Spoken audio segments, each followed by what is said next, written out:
All right, let's jump right in. So today we're going to talk about something a little different.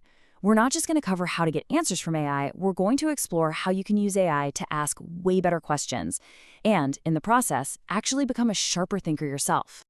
Think about it. We have these incredible AI tools at our fingertips, right? They can write code, they can draft emails, they can answer pretty much any question you throw at them. But have you ever had that feeling that you're just getting kind of shallow, surface level responses? That you're not really tapping into the true power of this technology? Well, that's exactly the problem we're going to tackle. And this leads us straight into what I call the answer machine's flaw. It's this sneaky little trap that, honestly, most of us fall into without even realizing it. See, here's the thing. When you ask an AI a straightforward question, its job is to give you the most probable, the most conventional answer. The problem is that can create a real echo chamber. It just reinforces what we already think we know, and it almost never challenges us to think deeper. It's fantastic for finding facts, sure, but it's not so great when you're searching for a truly original insight. So how do we break out of this loop?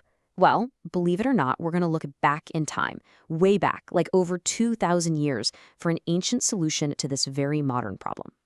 Let's talk about Socrates. The Socratic method isn't about having all the answers. It's about asking the right questions. Socrates had this amazing way of describing himself. He called himself a midwife of ideas, not a teacher. His whole philosophy was that the knowledge wasn't his to give. It was already inside the other person. His job was just to help them give birth to it through this careful, probing line of questioning. And this chart just lays out the difference perfectly.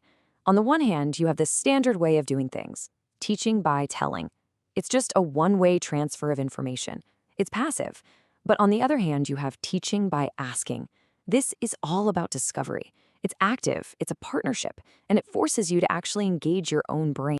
And it all comes back to this one really famous quote from the man himself. The unexamined life is not worth living. You know, the goal isn't just to have ideas, is to poke at them, to test them, to really understand their foundations. That's where the real aha moments come from. Okay, so ancient wisdom, 21st century tech. How in the world do we bring these two together? Well, the key is to completely reframe what our AI is. We need to turn it from a simple encyclopedia into a powerful Socratic partner. And here's the cool part.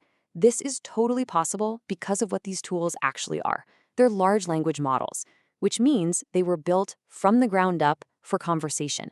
Dialogue is their whole deal. This makes them perfectly suited to take on new roles and new ways of talking. We just have to teach them how. So, this is the big mindset shift we're talking about. We need to stop seeing the AI as just this passive information retriever and start treating it like an active thinking partner. You're basically switching its job description from fact checker to logic explorer. Okay, that all sounds great in theory, but how do you actually do it? Let's get down to brass tacks. I'm going to walk you through a simple, practical framework you can start using like today. It all starts with what's called a meta prompt. This is the most important first step. Before you even tell the AI your idea, you give it instructions on how to act. You're not asking it a question yet. You're just setting the stage and assigning it its new role as your Socratic partner. So here's the game plan. 4 simple steps. First, you lay out your initial idea. Second, you give the AI that meta prompt, telling it to be your Socratic questioner. Then, and this is where the real work begins, you have to engage with its questions. Honestly. And as you follow that line of inquiry, you'll see your original thought get clearer, sharper, and so much stronger. And you'll notice something really interesting when you start doing this. It's not just about getting a better output from the AI.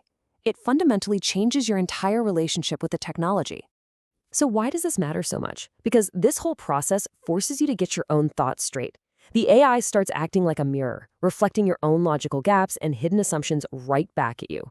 It helps you take a fuzzy, half-baked idea and forge it into a solid, well-reasoned argument. And that right there is the biggest takeaway from all of this. The goal isn't to get a smarter answer from the machine. The goal is to use the machine as a tool to make you smarter. We're not outsourcing our thinking. We're using the AI as a gym for our minds. The final, polished idea is still yours. It's just been pressure tested. So, I'll leave you with a question to chew on. In this new world of cognitive collaboration, where does our thinking stop and the AI's contribution begin? And what does that really mean for the future of creativity itself?